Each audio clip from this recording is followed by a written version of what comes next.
आणि आता बातमी येते दिशा सालियन मृत्यू प्रकरणासंदर्भामधली। आदित्य ठाकरे ड्रग्सच्या व्यापारामध्ये सहभागी आहेत, तसेच उद्धव ठाकरे सुद्धा आरोपी असल्याचा खळबळजनक आरोप ॲडव्होकेट निलेश ओझांनी केलाय।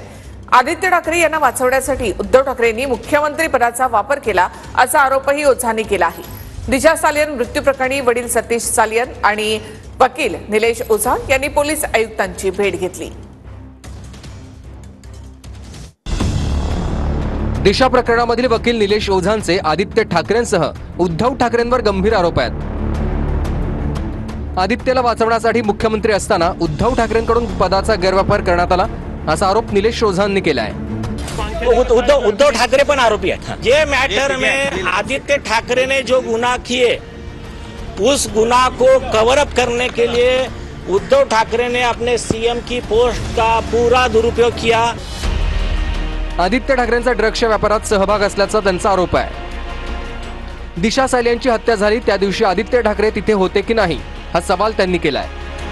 आदित्य ठाकरे ड्रग्स के बिजनेस में इन्वॉल्व है, वो डिटेल जो है हमने इसमें दे दी है।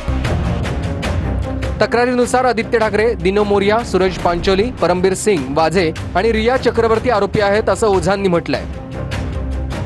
परमबीर सिंगांनी आदित्य ठाकरेंना वाचवण्याचा प्रयत्न केला असंही ॲडव्होकेट निलेश ओझा म्हणाले। दिशा सालियनचा मृत्यू हा नैसर्गिक नाही, अनेक संशयास्पद कारणं असल्याचं दिसतंय असंही ॲडव्होकेट ओझा म्हणाले।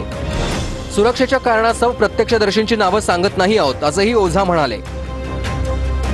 आमच्याकडे भरपूर आय विटनेस आहेत, नावं याच्याकरता सांगत नाही की यांनी या केसच्या संदर्भात आयदर गायब झाले, कुणाची हत्या केली, काय यांनी जे केलं आहे म्हणून आम्ही नाव सांगत नाही आहे।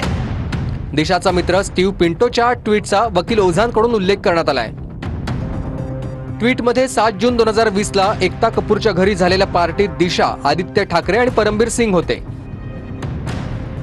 गायब झालेल्या स्टीव्ह पिंटोची ही चौकशी झाली पाहिजे, शोध घेतला पाहिजे अशी मागणीही ओझांनी केली आहे। स्टीव्ह पिंटो त्यांनी त्यांच्या ट्विटर पोस्टवर काही पोस्ट लिहिल्या होत्या, तर स्टीव्ह पिंटो त्या दिवसापासून गायब आहे। तर या संदर्भात त्याची ही चौकशी करावी की हे पोस्ट कोणी लिहिल्या, स्टीव्ह पिंटो कुठे आहे, याच्यात सत्यता काय आहे। आमची तक्रार खोटी निघाल्यास आम्हाला फाशी द्या असंही ओझा म्हणतात। दिशा सालियनची आत्महत्या नव्हे तर हत्या करण्यात आल्याचा वडील सतीश सालियन यांचा आरोप आहे। दिशाचे वडील सतीश सालियन आणि वकील निलेश ओझांनी पोलीस आयुक्तालयात अधिकाऱ्यांची भेट घेतली। मुंबईचे गुन्हे शाखेचे अतिरिक्त पोलीस आयुक्त लक्ष्मी गौतम यांच्याकडे वकिलांनी तक्रार दिली आहे।